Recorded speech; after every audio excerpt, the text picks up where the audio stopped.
Bismillahirrahmanirrahim.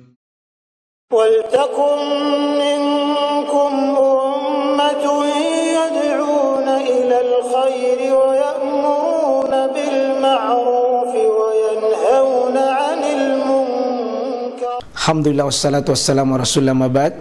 Allah berfirman, wajahidu bi amwalikum wa anfusikum. Berjuanglah kalian, berjihadlah kalian melalui hartamu dan dirimu. Hampir semua ayat-ayat berjuangan dan pengorbanan itu dimulai dengan bi amwalikum, harta kalian, harta kalian. Saya mengajak secara praktis dan kami sudah buktikan. Rp1.000 itu bisa luar biasa dahsyat. Bisa beli mobil, bisa buat kuburan, ya, bisa membangun masjid. Uang 1.000. Mari kita satukan uang 1.000 kita.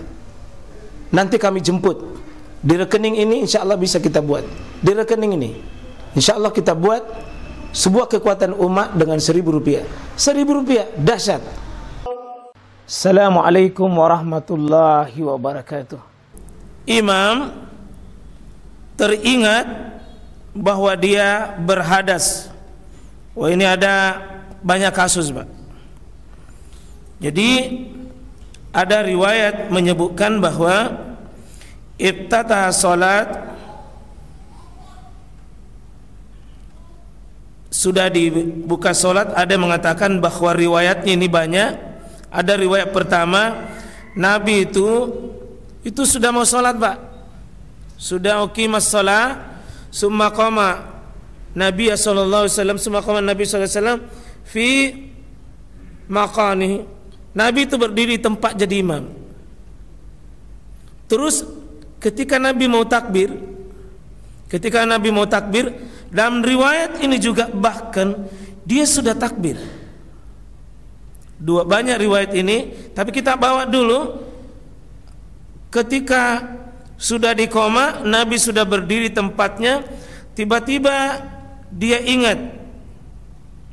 Falamma qada shalah, ya, bahkan dalam riwayat ini, dan riwayat Imam Ahmad di kitab musnadnya, riwayat ini sudah sholat baru dia ingat bahwa dia sementara sholat dia ingat bahwa dia tidak mandi wajib tadi. Nah, dalam riwayat lain baru berdiri di tempat sholatnya baru dia ingat belum mandi.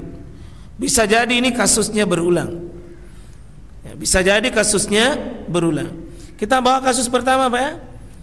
Kalau misalnya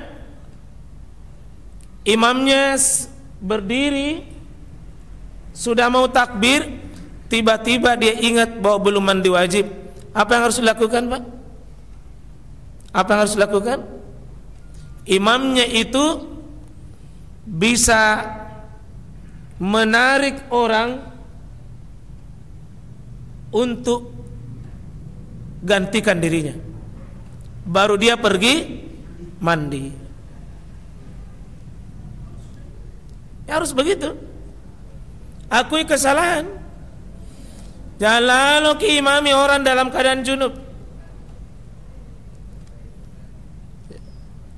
Jangan pernah imami orang dalam keadaan junub.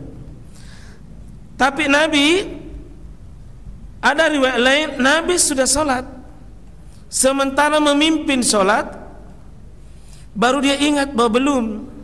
Ini riwayat Imam Ahmad di kitab musnadnya, sahabat yang mulia Abu Hurairah, ya. Sementara sholat baru dia ingat belum mandi. Apa yang Nabi lakukan, Pak? Ini posisi Nabi. Posisi Nabi mengatakan kepada jamaah, fi imam, di tempat kalian, fi makanikum, di tempat kalian. Maksudnya jangan bergeser. Itu karena Nabi, Pak. Kalau Pak Ustaz di sini atau saya jadi imam, saya lupa, ayo jangan bilang-bilang di tempat jangan goyang. Lebih tarik saja orang dari belakang, tabik maju ki. Tidak apa-apa ditemani bicara, tabik maju ki. Baru kita pergi selesaikan urusan tak. kalau sudah sholat baru terjadi. Bisa jadi Pak, bisa jadi manusia itu adalah mahallul khata' wan nisyan. Ya, manusia itu bisa keliru, bisa salah. Ya, bisa keliru, bisa salah Pak. Ya. Apalagi kalau ya memang betul-betul dilupa. Kalau yang pertama tadi Nabi belum takbir, yang tidak ada masalah. Nabi mengatakan tunggu saya. Nabi itu karena rumahnya Pak berbatasan dengan masjid. Begitu keluar sudah rumahnya.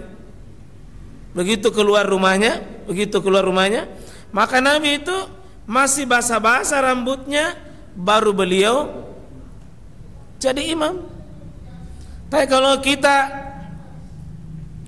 baru mau pulang mandi, Nabi bilang tunggu saya, Nabi bilang itu loh, Nabi bilang ada.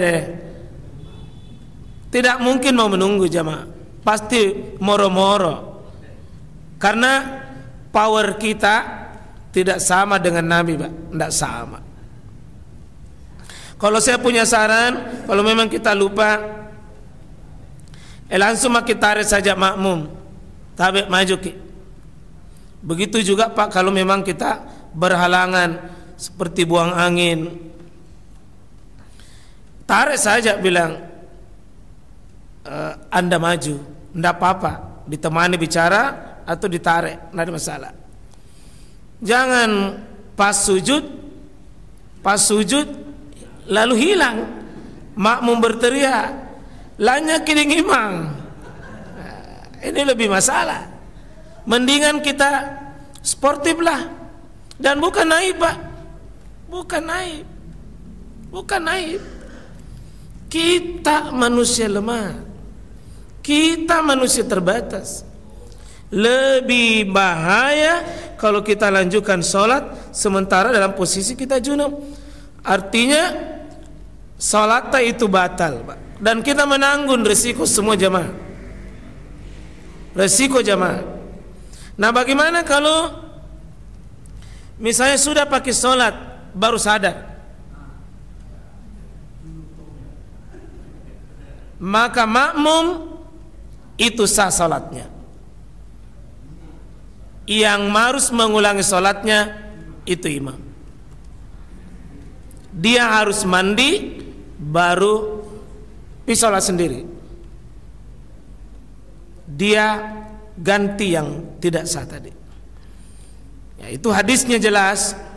Itu Nabi mengatakan wa in asabu falakum wa alaihim, wa in akhta atau wa in akhtau alaihim falakum. Kata Nabi, jika imam itu benar, maka pahalanya untuk dia dan kalian. Tapi jika imam itu salah, keliru dan tidak ditahu oleh makmum, maka pahalanya bagimu dan dosanya bagi dia.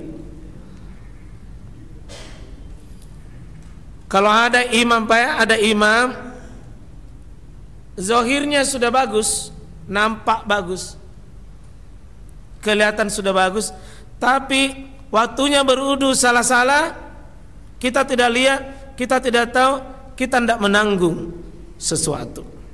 Karena zahirnya itu Pak, yang nampak itu yang kita nilai. Adapun misalnya kotor pakaian dalamnya, itu urusan dia dengan Allah, kita tidak tahu. Ya maki urus yang begitu. Manusia itu yang berhak dinilai yang nampak, yang tidak nampak tidak. Kecuali kalau makmum itu tahu bahwa imam ini tidak berudu baru sholat, maka sama-sama tidak sah sholatnya. Tapi kalau dia tidak tahu baru ikut, maka sah sholatnya. Sah sholatnya. Sah sholatnya. Kenapa? Kita tidak menanggung kesalahan orang lain yang kita tidak tahu. Ini prinsip besar Pak. La yukallifullahu nafsan illa us'aha. Allah tidak membebani kalian di luar kemampuan kalian. Ya. Jadi kalau imamnya belum takbir, Tidak ada masalah. Jangan malu mengakui bahwa memang belum mandi. Tidak usah kita sebutkan alasannya.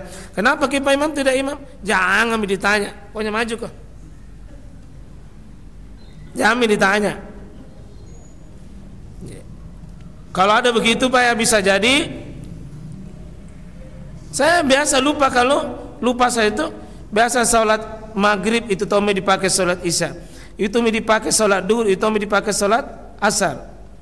Tapi pernah buang angin tanpa kita sadari, baru kita sadari Allah sebelum berwudu tadi. Sementara dipersilakan jadi imam, oh tidak, maju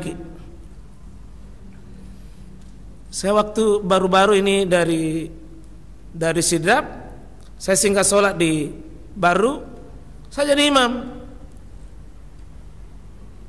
Sementara sholat. Nah, ini makmumku. Sementara saya memimpin sholat, saya lupa tadi, astagfirullah, belum Pak wudu. Sudah saya buang angin di mobil. Saya pergi ambil air wudu, kemudian ikut lagi dengan jamaah yang lain. Tidak ada, bukan aib. Yang aib itu yang menjadi masalah kalau kita sudah tahu bahwa tidak bersih, tetap ngotot untuk menjadi imam. Nah, kalau Nabi tadi, karena Nabi punya power, Nabi punya wibawa, sementara kalau riwayat ini diterima karena khilaf di kalangan para ulama, apakah ini hadis yang memang sudah betul-betul, maka sementara Nabi itu sholat, Nabi punya wibawa, jangan tinggalkan tempat, Nabi keluar baru pergi mandi, dan makmum tetap bersabar karena Nabi punya wibawa. Tapi kalau kita, sebaiknya saya sarankan jangan ditahan makmum itu, lebih baik tarik saja jamaah. Begitu juga Pak ya, kalau misalnya kita berhalangan, maka lebih baik tarik atau kita tunjuk bisa disebut nama, minta tolong maju bisa berjalan dan tidak ada batasan jarak berapa jarak. Kayaknya yang paling bagus ini yang di belakangnya imam itu sebenarnya apa? Naibul imam, pengganti imam jika imamnya dalam posisi darurat. Karena mohon maaf Pak, ini manusia tanpa terlepas dari sebuah kekurangan. Ya, karena itu insyaallah ini satu aturan posisi dalam keadaan kita berhadas.